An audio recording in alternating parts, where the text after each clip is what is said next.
금방 그 카톡에 제가 사진 석 장을 보내줬죠. 그 사진 뭐 그냥 그거 보면 왜 보냈지 할지 모르겠는데 그게 감람나무인데 그거 보면 감람나무가 한 나무가 이렇게 쭉 있는 게 아니라 그렇게 있는 것도 있어요. 물론 그거는 이제 잘 관리를 해주고 뭐 이렇게 하면 하나만 남기고 다 나머지를 쳐내면 이제 하나만 이렇게 자라지만 감람나무는 뿌리에서 그렇게 줄기를 잘 내는 나무예요. 그래가지고 뭐 그 한 그루 중심으로 거의 무리를 이루듯이 이렇게 올라와서 그렇게 형성되어 있죠. 그러니까 그거를 이제 좀 보시라고 보낸 게 있고 그 마지막 거는 보면은 이제 줄기에서도 그렇게 나지만은 뿌리에서도 그렇게 싹이 하나 나는 게 이렇게 보였죠. 그리고 이제 줄기에 그 뭐냐 나무 둥지에서 이렇게 가지가 나오는 거는 보면은 이렇게 큰 뭔가가 턱 붙어 있는 그래서 우리가 뚝 떼면은 뭔가 끝이 이렇게 뭉텅하게 하나 이렇게 자리할 것 같은 그런 게 이제 특징이 있어요. 그래서 그런 것과 관련된 말씀을 딱 두 군데만 먼저 찾아보고 오늘 그 감람나무에 대해서 첫 시간 한 2시간 할 건데 이번 주하고 다음 주하고요. 우선 우리가 잘 알고 있는 사사기에 보면 사사기 9장에 보면 그 요담이 제일 먼저 찾아가서 우리 왕이 돼주세요 하는 나무가 있죠. 그게 무슨 나무예요? 그게 감람나무죠. 그러니까 모든 나무 중에 어떤 데는 나무가 그 감람나무이기 때문에 제일 먼저 가서 찾아서 그렇게 하는 거예요. 그래서 9장 9절에 보면 이제 8절에 보면 하루는 나무들이 나가서 기름을 부어 자신들 위에 왕으로 삼으려 하여 감람나무에 이르되 너는 우리 위에 왕이 되라 하며 감람나무가 그들에게 이르되 내가 있는 나의 기름은 하나님과 사람을 영화롭게 하나니 내가 어찌 그것을 버리고 가서 나무들 위에 우쭐대리요 한지라. 자, 제일 첫 번째 찾아간 게 감람나무예요. 그런데 그런 어떤 그 요청에 대한 감람나무가 하는 것이 있죠. 나의 기름. 그러니까 감람나무하고 기름하고는 떼서 이렇게 분리해서 생각하기 어려운 나무이기도 해요. 기름은 하나님과 사람을 영화롭게 한다 이렇게 말해요. 그러니까 영화롭다 이걸 참 그 영화롭다라는 단어가 이거를 찾아보면 뭘 무겁게 하다 뭐 이런 뜻이에요. 그래서 야 영화롭다라는 거하고 무겁다라는 게 뭘까 이런 생각을 이제 좀 하게 됐는데 그건 이따 좀 말씀을 드려보기로 하고 그리고 이사야서 11장 1절을 찾아보세요. 구약 성경 982면이네요. 저는 이사야 11장 1절에 보면 이새의 줄기에서 한 싹이 나며 줄기에서 한 싹이 난다고 그러죠. 그 뿌리에서 또 한 가지가 나서 결실할 것이요 이렇게 되어 있죠. 그러니까 감람나무는 줄기에서 가지도 잘 내고 뿌리에서도 또 가지를 내는 특징이 있는 나무예요. 그래서 이 나무 이새의 줄기에서 한 싹이 나면 그 뿌리에서 한 가지가 나서 결실할 것이요 하는 나무가 이건 감람나무를 염두에 두고 있는 거예요. 그래서 감람나무는 나무들의 왕. 그래서 나중에 이제 이따가 이제 말씀드리겠지만 나사렛이라는 어떤 그 예수님을 나사렛 사람이라고 그러죠. 나사렛 사람. 그러니까 이 나사렛이라는 말과도 이게 여기와 이제 연관이 있는데 그건 일단 이제 순서대로 좀 살펴보면 알 수 있을 것 같고요. 자, 오늘 준비된 자료를 이제 좀 보면서 말씀을 드릴게요. 자, 우리가 지금까지 포도나무와 무화과나무와 포도나무와 올리브나무에 대해서 이제 오늘 이제 살펴보는데 올리브나무가 바로 감람나무죠. 이 올리브나무는 우리 형제님 옛날에 닉네임이었던 것 같은데 예전에 올리브라고 그랬나? 올리브라고 그러셨던가 뭐 이랬던 것 같은데 그래서 이 실질적으로 올리브 나무가 정확한 거고 감람나무는 이게 이제 중국의 성경으로 이렇게 번역되다 보니까 그러니까 감람나무라고 했는데 중국에서 말하는 감람나무하고 팔레스타인 지역에서 올리브 나무하고는 좀 차이가 있대요. 그래서 우리는 올리브 나무라고 이렇게 이해를 갖는 게 좀 좋겠다 싶고요. 자, 올리브 나무와 그 열매를 통칭하는 감람나무는 팔레스타인 지역에서 흔하고 팔레스타인 역사와 함께 해왔다. 그러니까 앞에 우리가 무화과나무, 포도나무, 이 오늘 다룰 감람나무가 3대 이 가실수예요. 팔레스타인과 같이 기온이 높고 강수량이 적지만 이슬이 자주 내리는 곳에도 잘 자란다는 거예요. 특히 모래와 돌이 많아서 물이 쉽게 빠지는 척박한 땅에서도 이렇게 나무가 잘 자라는데 대략 수명이 600년이 된다는 거예요. 나무 수명이. 그래서 아까 그 보면 아주 고목이죠. 고목. 사진 보내준 것도. 그래서 600년 정도 이렇게 자란다, 생존한다고 그러고. 이 때문에 지중해 인근의 팔레스타인 지역과 레바논 지역, 카스피아, 동유럽 쪽, 이쪽에도 이렇게 널리 퍼져 있는 게 이 나무라고 그러고. 그래서 이 널리 분포해 있어서 매우 소중한 나무로 취급되고 있다. 농부들은 야생 감람나무를 한 2m 정도 자라면, 그러니까 야생 나무를 2m 정도 이렇게 돌 감람나무겠죠. 그러면 그 돌감나무나 들감람나무, 이게 2m 정도 자라면 그것을 이제 베어내고 거기에다 창감람나무를 접붙여서 이렇게 수종을 개량해서 이렇게 농사를 짓는다는 거예요. 이런 감람나무의 특징을 이제 우리가 성경에 보면 로마서 11장에 보면 창감람나무에 돌감람나무가 이렇게 접붙임을 받았다 이렇게 되어 있죠. 그런데 이제 우리가 상식적으로 보면 저 이제 시골에서 이제 그런 것들을 접붙이는 걸 보면서 자랐는데 우리 시골에 이제 고염나무가 있었는데 그 고염나무에다가 감나무를 이렇게 접붙였거든요. 그러면 고염나무를 잘라내고 거기에다가 감나무를 이렇게 붙이면 거기는 감열매가 맺혀요. 그런데 성경에서는 창감나무에 돌감나무를 붙였는데 거기에서 창감나무 열매가 맺는 것처럼 이렇게 되어 있죠. 사실은 이게 자연 순리하고는 안 맞는 거기에 접붙임의 말은 그 순수한 우리가 이렇게 식생을 이렇게 하는 어떤 이런 데에서 일어나는 현상과는 다른 것을 이렇게 비유로 들고 있어요. 그래서 이거를 역비유법이라고 이제 그렇게 이야기하는데 저는 사실 이제 그런 걸 알고 있었기 때문에 좀 궁금했었어요, 예전에. 이거는 원래는 돌감나무가 이렇게 접붙임을 받으면 돌감나무 열매를 맺는 게 그게 자연 순리인데 왜 이런 비유를 했지라고 했었는데 이제 다른 데 보면은 뭐 나무 뿌리가 너를 이렇게 보호하고 지키는 것이다라는 이런 말도 있고 하니까 그런 걸로 이제 이렇게 비유해서 이해를 가지면 될 것 같은데 여튼 이렇게 접붙여서 이렇게 창감나무 열매 이제 이렇게 수확을 거두는 거예요. 그런데 이 나무가 성장이 되게 느리다라는 거예요. 그러니까 우리가 이 창감나무가 이렇게 어째 보면 감람나무라는 게 우리의 어떤 그 생명의 어떤 성숙이나 이런 거하고도 이제 비유할 수 있을 것 같은데 이게 10년이나 14년 정도 그러니까 10년이 넘어야지 이제 첫 열매가 열 정도로 이게 성장이 늦다라는 거예요. 그리고 이제 본격적으로 수확이 이제 이렇게 이루어지려면 30년이 이렇게 자라야지 이제 열매가 이제 진짜 수확 같은 수확을 얻을 수 있다라고 그러고요.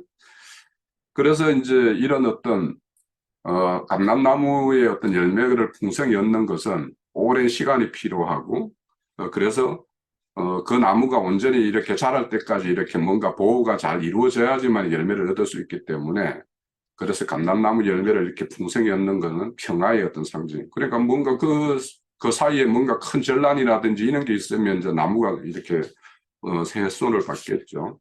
그래서 그런 거 없이 잘 자라야지만 이제 수확이 있기 때문에 그런 어떤 걸 상징한다. 그래서 30년 이상 된 나무는 대개 이제 봄에 이제 뭐 봄에 꽃 피어서 7, 8월에 이제 열매를 맺기 시작해서 10월 되면 이제 추수를 하고 거의 11월 되면 이제 추수를 마치는 어떤 그런 건데 그 큰 이제 나무 하나에 한 120kg 정도 이렇게 얻고 그 120kg를 이렇게 기름으로 짜면 한 25리터 우리 한 말 조금 넘게 이렇게 얻을 수 있는 그런 기름이라고 해요. 그래서 이제 이렇게 성경에서 이제 식생활과도 이렇게 감람나무는 너무도 이제 이렇게 밀접하고 있는데 우리 혹시 공복에 우리 형제 자매님들도 올리브유 이렇게 한 숟갈씩 드시는 분 계신가요?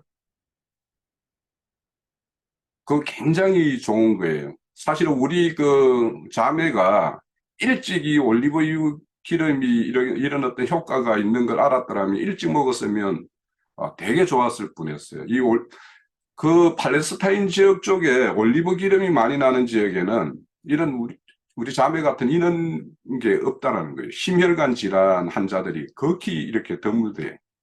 그래서 이게 올리브유가 혈관을 굉장히 건강하게 만들고 하기 때문에 저 요즘에 이렇게 아침에 밥 지을 때 그 반드시 올리브 기름을 한 2스푼 이렇게 그 밥 지을 때 밥솥에 이어가지고 이렇게 밥을 짓거든요. 그러면 이제 그 밥도 이제 찰지기도 하고 그 올리브 기름을 그냥 올리브 기름 먹기가 어떨지 한 번도 시도는 안 해봤는데 그래서 이제 그런 간접적으로라도 좀 먹으려고 그렇게 하고 있고 이제 아침에 주스를 만들 때는 당연히 올리브유를 이제 넣어서 이렇게 먹는데 올리브유는 되게 좋습니다. 그래서 저는 성경에 기름을 발라서 뭐 이렇게 병을 치유한다는 말에 대해서 그 올리브유에 대해서 이렇게 좀 알고 나서는 이게 그 성경적으로 우리 진짜 자연 이런 어떤 인체적인 어떤 현상에서도 되게 좋은 것이구나 이렇게 저는 이해를 가지고 있습니다. 성경에서 감람나무로 이렇게 기록되어 있는 것은 이제 우리가 아까 말씀대로 중국 성경에서 번역된 것이라서 실질적으로 중국에서 감람나무라고 하는 것과 성경에서 말하는 감람나무라고 하는 것은 약간의 차이가 있다라는 거예요. 성경에서 처음 이게 이제 감람나무가 언급되는 거는 노아의 홍수 때 이렇게 비둘기를 이렇게 물이 빠졌는지 어찌한지 알기 위해서 이제 비둘기를 이렇게 내어보냈죠. 그때 비둘기가 물고 온 것이 이제 감람나무 잎이었어요. 그래서 감람나무 잎은 평화와 기쁜 소식 이런 것들을 이제 상징하고 또 올리브 나무는 이제 시적인 표현에서는 영광과 아름다움. 이 올리브 나무를 굉장히 아름다움과 관련시켜 가지고 많이 이렇게 표현을 해요.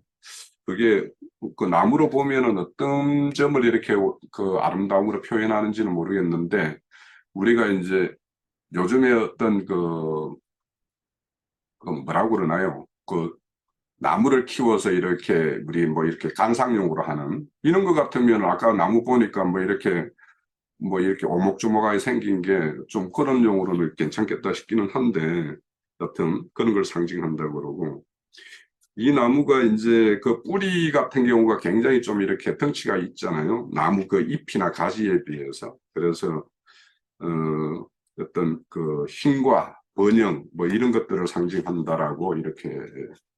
그리고 또 이 열매 많고 그런 나무들이 이제 풍성하게 하는 것들은 이제 다 평화를 상징하는 것은 당연하겠죠. 그 에레미야 11장 16절에 보면 그 여호와께서 그의 이름을 일컬어 좋은 열매 맺는 아름다운 푸른 감람나무 이렇게 이야기해요. 그래서 이 아름다움이라는 것과 감람나무를 이렇게 매치를 시키고 또 감람나무를 푸른 나무로 이렇게 많이 이제 표현하는 것은 감람나무가 사철나무로 이렇게 잎이 이제 이렇게 무성하다라는 거예요. 그래서 이렇게 표현을 하고 있고 또 이런 것들은 아름다운 감람나무 이런 것들로 이렇게 표현되는 것들은 이제 선지서에서 많이 나오는데 이거는 사철 푸르름과 열매 자라는 열매를 이렇게 자랑하는 빛나는 의인을 어떤 상징하는 걸로 그러니까 항상 감람나무는 좋은 어떤 의미로서 많이 쓰이죠. 그래서 세상의 풍파에 찢기적거나 제약에 병들지 않고 늘 푸른 신앙을 유지하는 하나님의 어떤 백성을 상징하기도 한다. 하나님의 집 성전에 있다라는 것, 성전의 것은 그 성전에 보면 우리가 감람나무 하면은 이제 우리가 그 뭡니까 금촉대 기름을 이렇게 데워서 이렇게 불을 밝힐 때 그게 감람유예죠. 그래서 감람유고 그래서 이런 것들이 다 이런 하나님의 어떤 그런 거룩성 이런 것과도 이제 관련이 있겠고 우리가 꼭 한번 이렇게 이제 이해를 하기 위해서 꼭 찾아봐야 될 내용은 시편 52편 8절에 한번 요 말씀 한번 찾아보죠. 시편 52편 8절에요. 자, 요 말씀 찾아보면, 그러나 나는 하나님의 집에 있는 푸른 감람나무 같으며 하나님의 인자하심을 영원히 의지하리로다. 그러니까 하나님의 집에 있는 그 의인의 상태를 푸른 감람나무로 표현한다는 거예요. 그래서 성경에서는 가히 나무들 중에 성전에 있는 그려지는 것들은 여러 가지가 있죠. 우리가 이제 다음에 감람나무 다음에는 이제 종려나무를 살펴볼 건데, 종려나무는 이제 성전의 벽이나 이런 데 이제 그림으로 이렇게 그려질 만큼 그렇게 종려나무와 성전에 하나님의 어떤 그 성품과 이렇게 매칭되는 게 있어서 이제 그렇게 그려지고 있는데, 여기에서도 하나님 집에 있는 푸른 감람나무라고 하는 것은 위에서도 그렇게 늘 하나님의 어떤 백성으로서의 어떤 그런 성품과 이런 것들을 간직한 채 하나님과 함께 동행하는 그런 것들을 상징해서 푸른 감람나무라고 이렇게 표현을 하고 있어요. 자, 우리가 잘 알고 있는 내용 중에 시편 23편에 보면 이제 여기서부터 이제 올리브 나무에 대해서 우리가 좀 그 이해를 지금까지 이해를 충분치 않게 했던 그런 부분들에 대해서 우리가 조금 이해를 높일 부분이 있을 거라고 생각이 드는데, 시편 23편에 보면 우리가 잘 알죠. 23편 중에 그 중에서 23편 4절에 보면 내가 사망의 음침한 골짜기를 다닐지라도 해를 두려워하지 않을 것은 주께서 나와 함께 하심이라 주의 지팡이와 막대기가 나를 안위하시나이다. 이렇게 되어 있어요. 여기에서 이제 지팡이와 막대기를 보통 사람들은 똑같은 어떤 의미가 이중으로 쓰여서 강조법이라고 이렇게 이제 이해를 가질 텐데, 뭐 그런 의미도 있을 거예요. 그게 왜냐하면 양치는 목자가 이렇게 두 가지를 다 이렇게 구비해서 이렇게 지니고 있는 것이니까 그런 의미도 있겠으나 이게 구분이 된다라는 거예요. 자, 그것을 이제 살펴보면 양들에게 목자의 지팡이와 막대기는 두 가지가 다 이런 어떤 그 양을 해치는 것들에 대한 그 위험으로부터 보호하는 어떤 도구인 것은 틀림이 없어요. 그런데 이제 이 지팡이와 막대기는 차이가 있다라는 거예요. 그래서 우리가 아까 그 그림에서 이렇게 선명하게 나왔는지 모르겠는데 사진 제일 밑에 거에 보면 올리브 나무의 어떤 줄기에서 나오는 가지가 있고 뿌리에서 나오는 가지가 있어요. 그래서 이 두 가지가 하나는 막대기용으로 쓰이고 하나는 지팡이용으로 쓰이는 거예요. 그래서 우리가 아까 이새의 줄기에서 한 싹이 나며 그 뿌리에서 한 가지가 나서 결실할 것이요 할 때 여기에서도 줄기에서 나는 것과 이제 뿌리에서 나는 것, 이것이 하나는 지팡이요 하나는 막대기로 쓰이는 거예요. 자, 그러면 자, 보통 줄기에 접촉되어 있는 것은 아까 두툼하게 이렇게 뭐가 하나 붙어 있는 것 같이 그렇게 이제 그 사진에 이렇게 있을 텐데, 그래서 줄기에서 나오는 것을 뭐라고 그러냐면 호테르라고 그래요. 호테르. 그러니까 똑같이 뭔가 가지가 나오는데 호테르라고 그러는데, 이게 이새의 줄기에서 한 싹이 할 때 이 한 싹이 바로 호테르예요. 찾아보시면 똑같은 단어예요. 그리고 이것이 이제 목자의 막대기로 쓰이는데, 이 막대기는 끝이 이제 뭉뚱하니까 무겁겠죠. 그래서 뭔가 이런 우리가 이렇게 망치와 같이 나무라고 하면 이렇게 끝이 뭉뚱한 그런 것이 되기 때문에 이제 실질적으로는 이제 들짐승이나 이런 것들이 이렇게 양들을 해치려고 올 때 그것들을 이렇게 무찌르는 쳐서 죽이거나 아니면 무찌르는 어떤 그런 도구로 쓰이는 것이 막대기고, 이제 지팡이로 나오는 것은 뭐냐면 이제 줄기에서 나오는 거예요. 뿌리에서 나오는 거예요. 뿌리에서 나오는 것은 그냥 곱게 자라나요.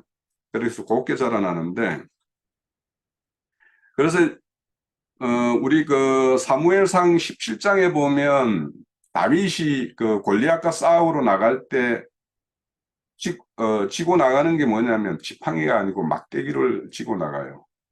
그러니까 이 막대기는 적과의 어떤 이렇게 전투의 어떤 무기로서 이렇게 쓰이고 있는 거죠. 그래서 들짐승을 이렇게 물리치고 하는 거. 근데 이제 지팡이는 어떤 용도로 쓰이냐 하면 목자가 이렇게 갈 때 어떤 물의 깊이나 이런 것들을 알 수가 없죠. 그러면은 이런 물의 깊이를 이렇게 재거나 어떤 진흙더미가 있어서 그런 어떤 그 빠질 수 있는 높이 있거나 이럴 때 그 이렇게 지팡이를 꾹 이렇게 해서 이렇게 그 깊이를 측정하거나 이런 용도로도 쓰이고 해서 실질적으로 쓰이는 목적이 달라요. 그래서 이제 호텔 같은 경우는 이렇게 칼처럼 이렇게 허리에 차고 이렇게 다니고 지팡이는 이제 오른손에 쥐고 이제 늘 이렇게 스스로의 어떤 지팡이로서의 어떤 역할도 하지만 그걸로 양들을 이렇게 끌어들이기도 하고 이게 길죠. 훨씬 길죠. 자, 이렇게 줄기에서 나오는 거는 아까 호테르라고 그랬고 뿌리에서 나오는 거는 나사르라고 그랬어요. 근데 이게 우리가 이걸 구분해야 되는 이유는 그래서 아까 그 덜감람나무나 뭐 돌감람나무에다가 접붙이는 용도로 쓰이는 가지는 어디에서 나는 거냐 하면 뿌리에서 나는 거예요. 뿌리에서 나는 걸 잘라서 거기 가서 접붙여 가지고 그것을 자라서 이제 참감람나무를 얻는 거예요.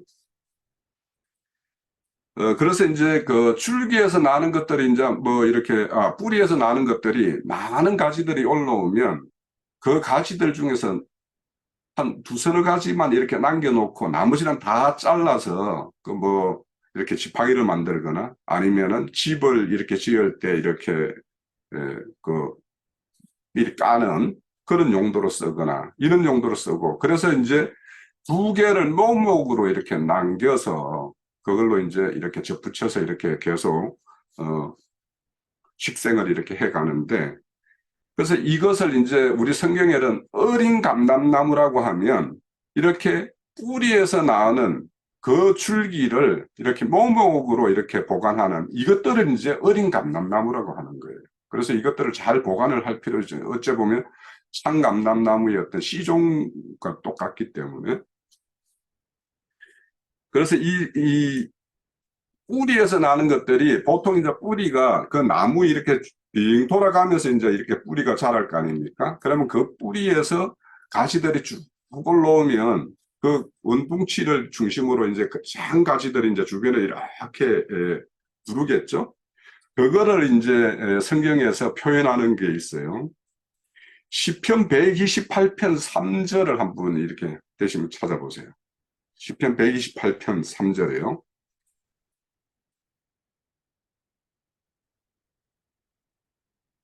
거기 보면 내 집 안방에 있는 내 안에는 결실한 포도나무와 같으며 내 식탁에 둘러앉은 자식들은 어린 감람나무 같으니라 이렇게 되어 있어요. 그러면 이제 어떤 밥상을 이렇게 둘러앉아서 어린 자녀들이 이렇게 밥을 먹는 모습이 여기 어린 감람나무들이 이렇게 둘러앉은 자식과 같다라는 거예요. 그러니까 감람나무라는 건 앞에서 이제 그 어떤 의인을 상징하기도 하고 그렇다고 그랬고 또 그 줄기 뿌리에서 나는 줄기가 모목으로 이렇게 뭐 쓰이기도 하고 그런데 그 자녀들이 이렇게 밥상 위에 둘러앉아 있는 것들을 이렇게 어린 감람나무로 표현하는 것은 그 당시에 많은 자녀를 두고 이렇게 자녀들이 이렇게 옹기종기 이렇게 모여 앉아 있는 이 모습을 하나님은 그 가정의 어떤 축복 중심 이런 걸로 이제 상징하기 때문에 이런 모습으로 어린 아이가 같다. 너희 집이 이런 어떤 축복됨을 이렇게 표현하는 것이 이제 시편 128편의 3절입니다. 그래서 나자르를 모목을 한두 개 남겨주어서 잘라서 이제 지팡이로 하는데 여기에서 이제 호테르는 막대기, 나자르는 노목으로 쓰이기도 하고 지팡이로 이렇게 잘라서 이렇게 쓰기도 하고 한다라는 거예요. 자, 이것이 이제 우리가 예수님과 어떤 관계가 있는가를 이제 한번 찾아볼게요. 자, 마태복음에 보면 예수님이 나사렛에서 어린 시절을 보내는 것을 선지자가 하신 말씀이라고 이렇게 성취하는 것이라고 설명하는 것이 있어요. 자, 마태복음 2장 23절에 보면 마태복음 2장 23절입니다. 나사렛이라는 동네에 가서 사니 이는 선지자로 하신 말씀에 나사렛 사람이라 칭하리라 하심을 이루려 함이더라. 그런데 지금 여기 나사렛 마을에서 이렇게 가서 자라서 그 사람이 이름을 나사렛 사람이라 이렇게 칭함을 받을 것이다라고 이렇게 선지자가 이런 예언을 한 것이 선지서에 있을까요? 없을까요? 이런 어떤 선지자가 이런 예언을 한 것이, 기억나세요? 이 예언을 한 게 없다라는 거예요. 그러니까 마태가 그러면 여기에서 보면 선지자가 하신 말씀을 이루려 함이라고 분명히 말했는데, 그럼 선지자가 누군가가 앞에서 이렇게 한 말이 어딘가에 기록되어 있어야 될 거 아니에요? 그러니까 없다라는 거예요. 그러면 이게 없는 말을 한 것이냐, 이제 이거죠. 그래서 마태가 이렇게 기록한 것은 이렇게 오류를 범한 것이 아니라 이 나사렛이라는 말에 대해서 우리가 이제 이해를 가지고 볼 필요가 있는 거예요. 자, 이 말씀 구절의 핵심은 이 나사렛 동네가 중요한 것이 아니라 나사렛 사람이라 칭함을 받는 것이 이제 의미가 있는 거예요. 그 동네가 이제 나사렛 마을이라고 이렇게 뭐 했는지는 모르겠으나 예수님을 나사렛 사람이라고 칭하는 것이 이제 이 구절의 어떤 핵심인데, 나사렛이라는 말의 어원을 찾아보면 히브리어로는 나자레드라고요. 나자레드. 그러면 나사렛과 뭔가 어감이 비슷하죠. 그래서 이 말이, 나사렛이라는 말이 올리브 뿌리에서 나오는 나자르, 나제르, 여기에서 온 말이라는 거예요. 그러면 유대인들은 원래 이 히브리어는 자음만 있고 모음이 없잖아요. 그래서 이 모음 없는 거 가지고 이제 언어 유희로 이렇게 많은 표현을 하는데, 자, 그래서 이제 이런 관점에서 그러면 나사렛 이 마태복음 2장 23절과 우리가 찾아 읽어봤던 이사야서 11장 1절에 이 새의 줄기에서 한 싹이 나며 그 뿔에서 한 가지가 나서 결실할 것이요, 이게 지금 이사야서 11장이 어떤 나라를 표현하고 있냐면, 우리 성경에 보면 평화의 나라를 상징할 때 첫 번째, 이사야서 11장이 평화의 나라를 상징하는 어떤 표현들을 이렇게 기록하고 있는데, 여기에서 첫 번째 언급하는 게 이 말씀이라는 거예요, 지금.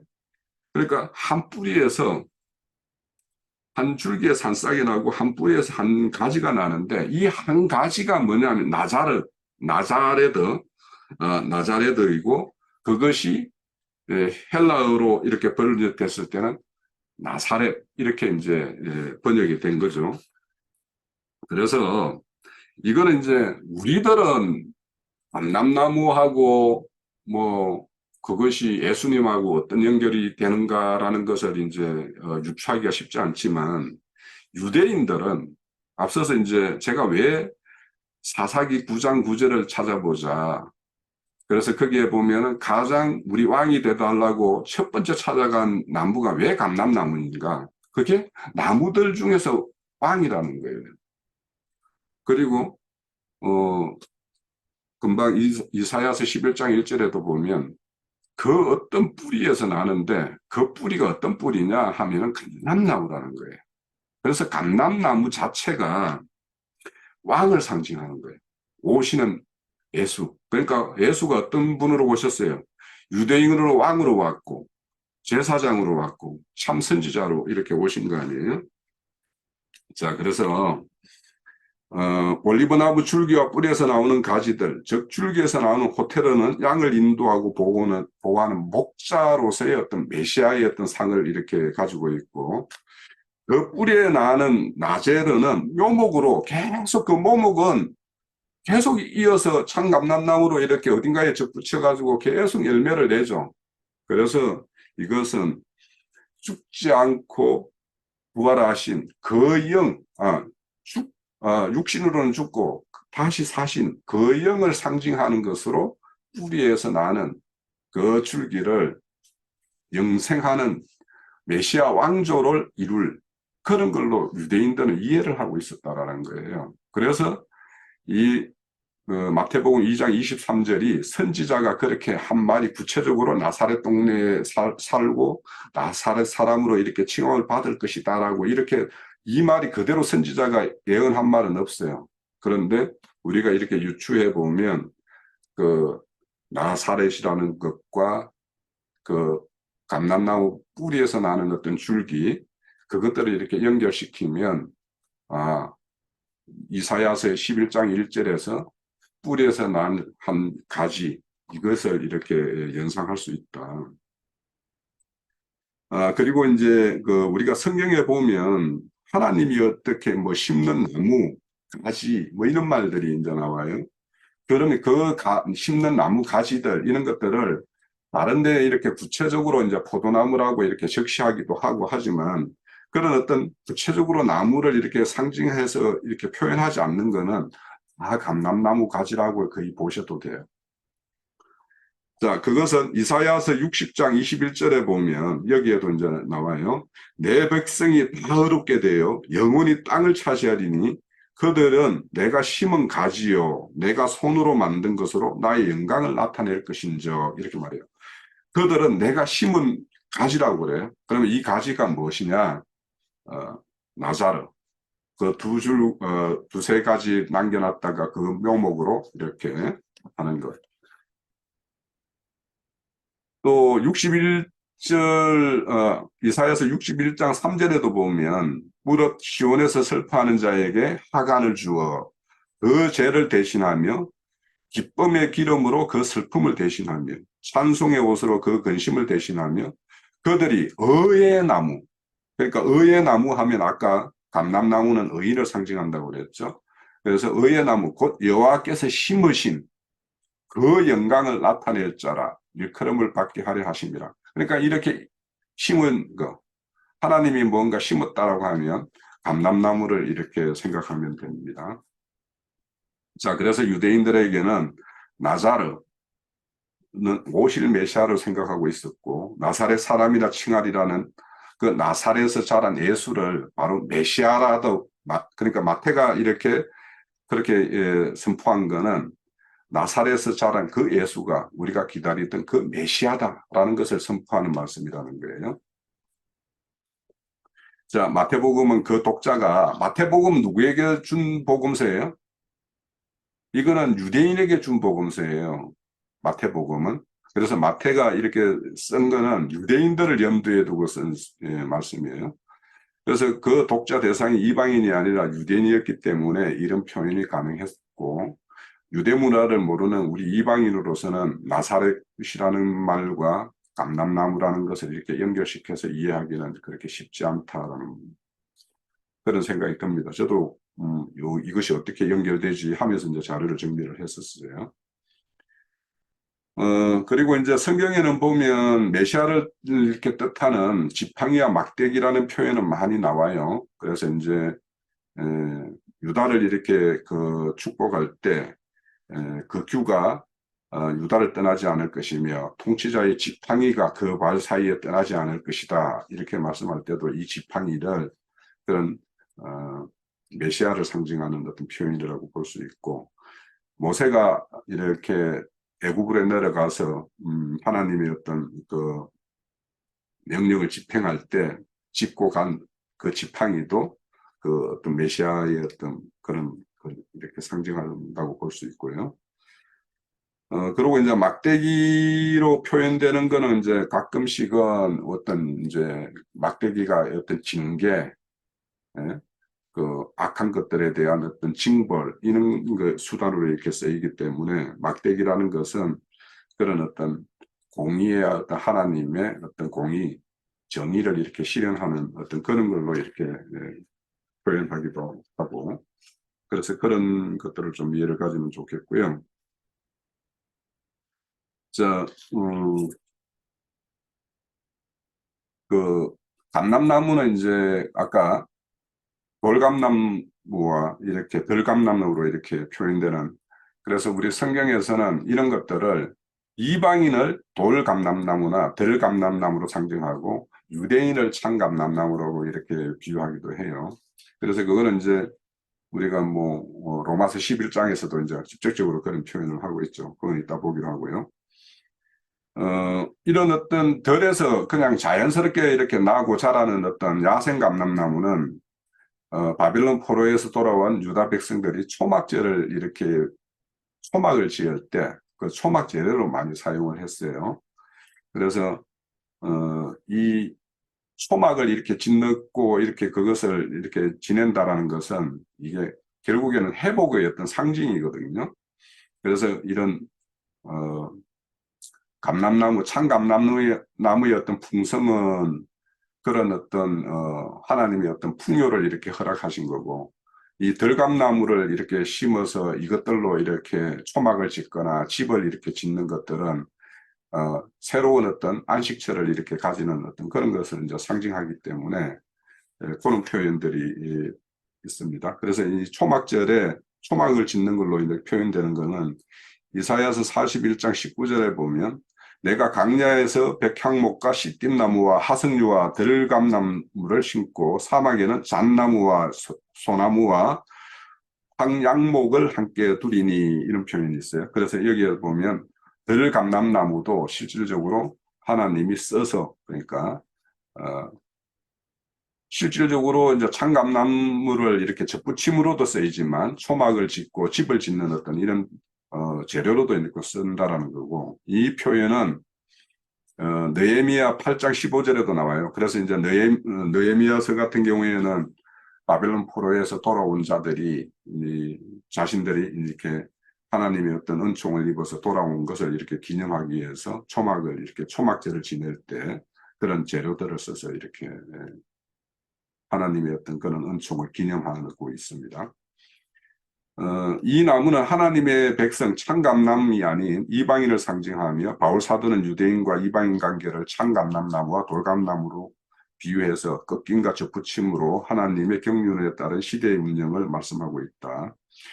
그래서 선민사상으로 유대인들이 실족하고 그 자리에 돌감나무가 접붙임을 받은 것이 이방인으로 교만하지 말라고 권고하고 있죠. 그래서 실질적으로 우리는 참감나무가 일시적으로 이렇게 꺾임으로 인해서 우리는 거기에 접붙임을 받은 것이지 우리가 태생적으로 거기에서 난 것이 아니기 때문에 우리가 유대인들의 어떤 그들을 이렇게 뭐 멸시하거나, 그래서 오늘날 보면은 유대인의 회복이다 뭐 이런 것들에 대해서 쓸데없는 소리라고 이렇게 말하는 자들, 이런 사람들이 결국에는 자신의 어떤 접붙임을 받은 것에 대한 어떤 그런 이해가 없기 때문에 그렇게 함부로 이제 이야기하는 측면도 있죠.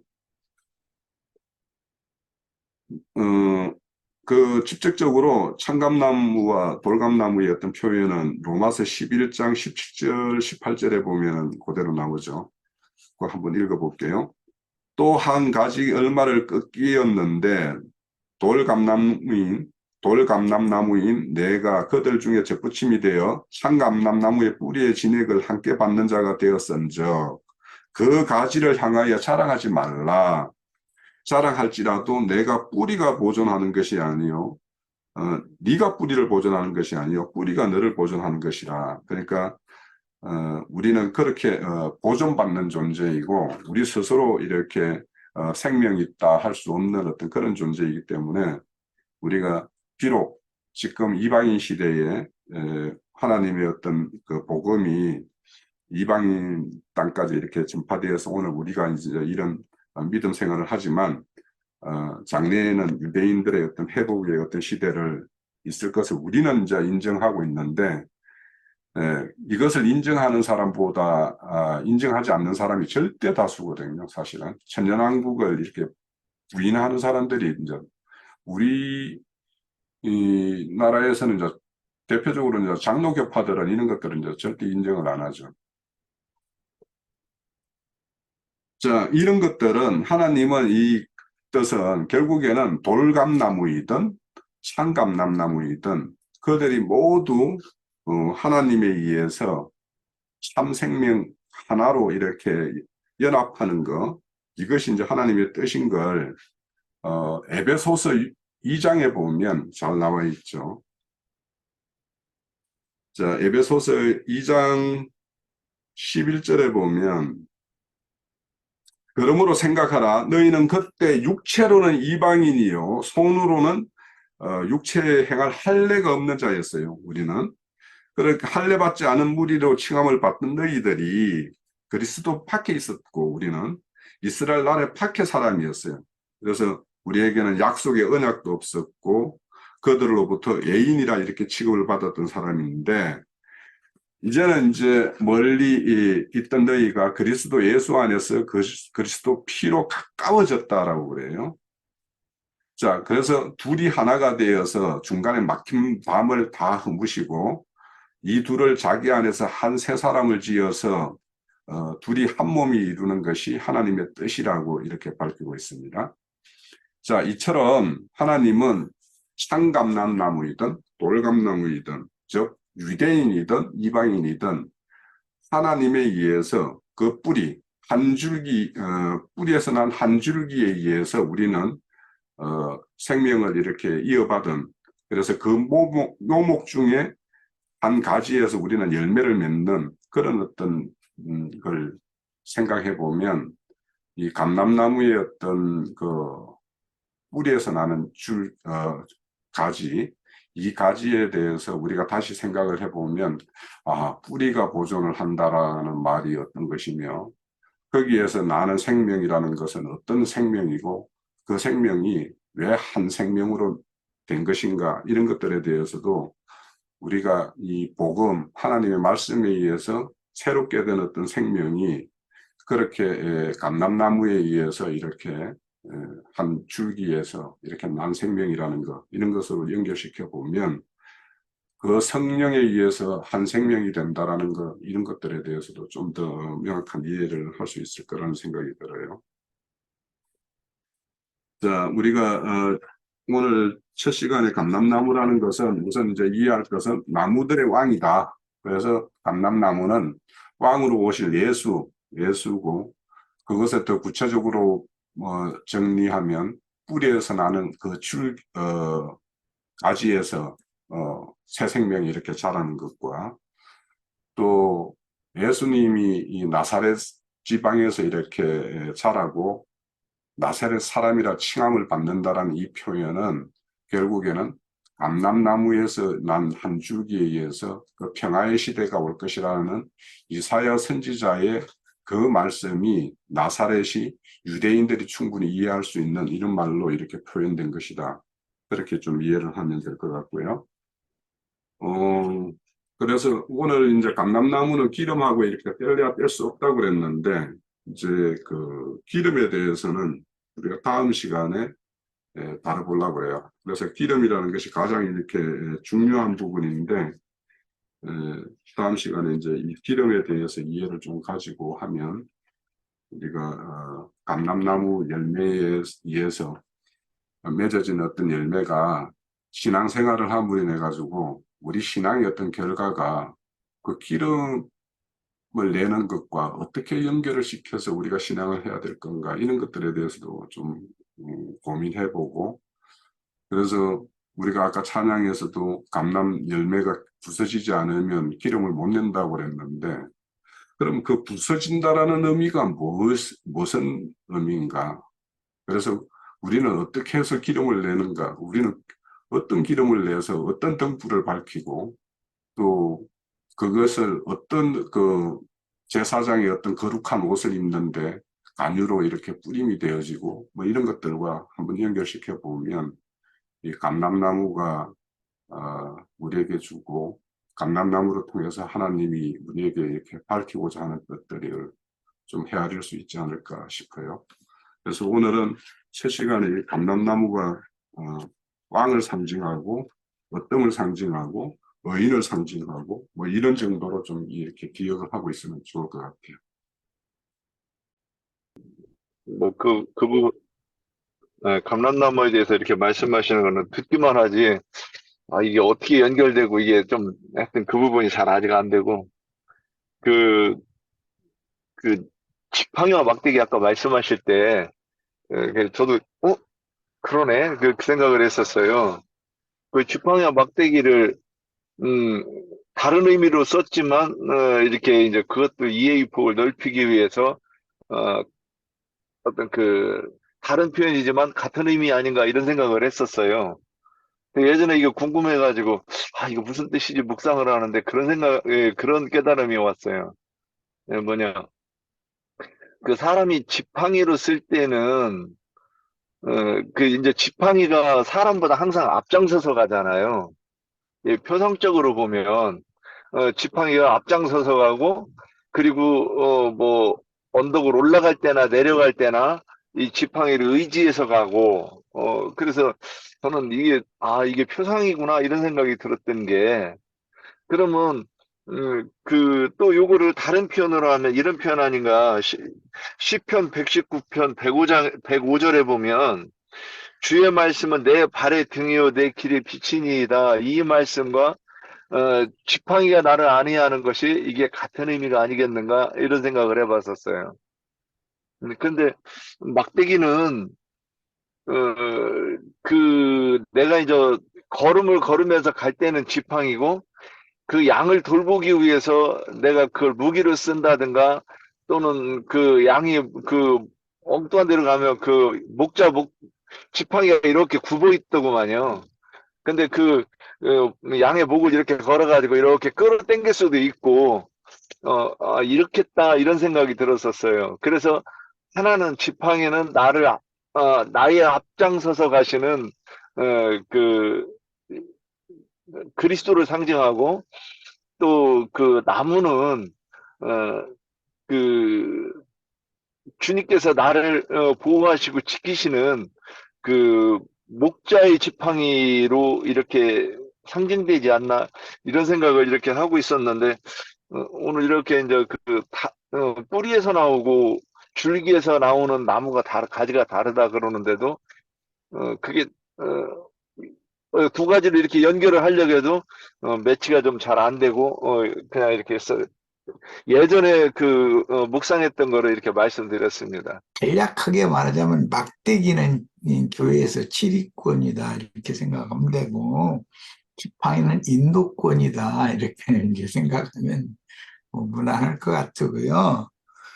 에, 오늘 이제 감람나무에 대해서 말씀하셨는데 포도나무도 감람나무도 예수님을 상징한 말이잖아요, 다. 그 나무가. 그런데 감람나무라고 표현을 하면은 주로 구약 성경에 계시된 예, 감추어진 예수 그리스도에 대해서 비유적으로 하는 말이라고 생각할 수 있고 포도나무라면 예수님이 오셔서 내가 참 포도나무다고 직접 자신을 밝혔으니까 그건 이제 포도나무는 쉬운데 감람나무는 계시록 5장 5절과 22장 16절에서 두 번 나와요.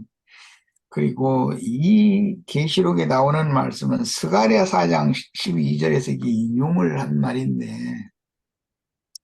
스가랴 4장은 잘 아시는 것처럼 그 금기름을 흘러내는 두 금관 옆에 있는 감람나무의 두 가지에 대해서 질문을 하고 그것을 해석해주고 하는 말씀이 스가랴 4장 내용이잖아요.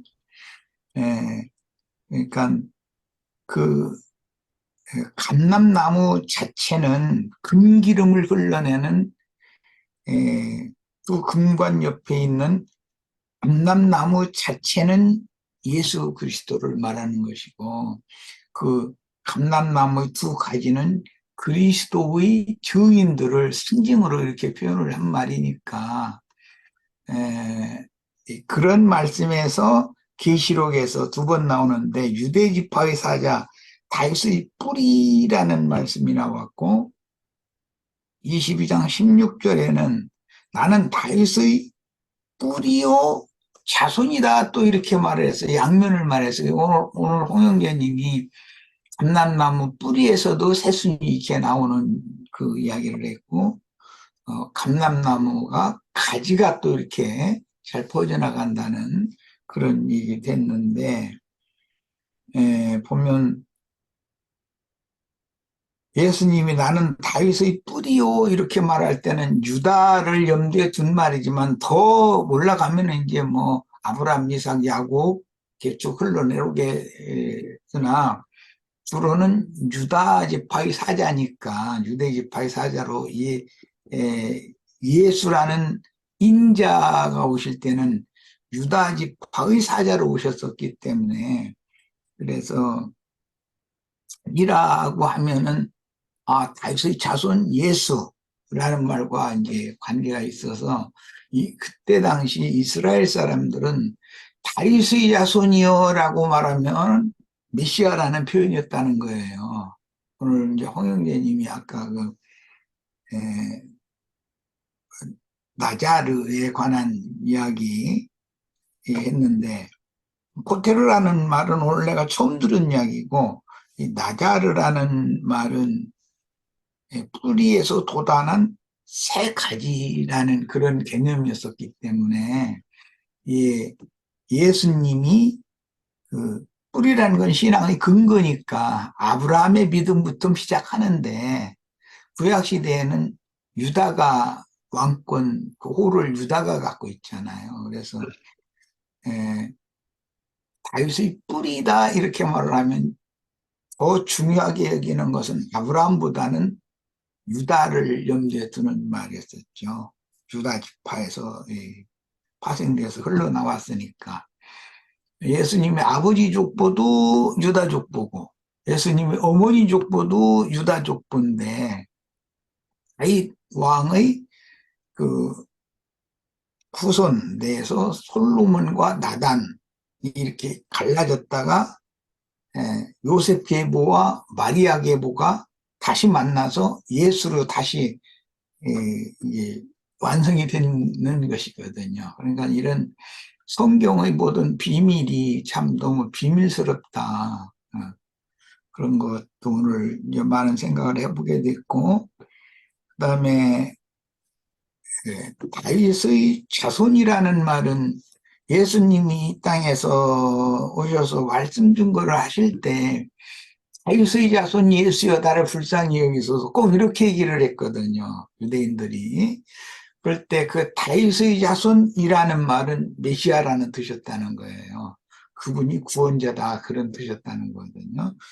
그리고 이제 뭐 뿌리라고 하는 것은 이제 예수님의 저 윗대로 올라가는 얘기인데 뭐 아브라함의 믿음의 그 신앙의 근거지만 주로는 아브라함, 이삭, 야곱의 12아들 중에 유다 지파, 유다 지파의 모든 초점이 이렇게 구약의 예언에서는 맞춰져 있는데 이것이 신약에서도 혈통으로는 유다 지파에서 나왔다 이렇게 로마서든가 거기 보면 그렇게 설명이 되어 있어요. 그런 걸 보면 성경은 우리들이 미처 모르는 오늘 나도 이제 우리 홍영재님이 많이 쭉 해가지고 증거를 하는 바람에 많은 걸 이렇게 좀 더 깊이 포괄적으로 깨닫는 데 도움이 됐는데 우리들이 미처 알지 못하는 유대인들의 신앙의 그 줄기, 흐름 이런 것을 이 나무라는 것을 통해서도 알 수 있구나. 이제 그런 걸 나는 많이 오늘 생각을 해봤어요. 예.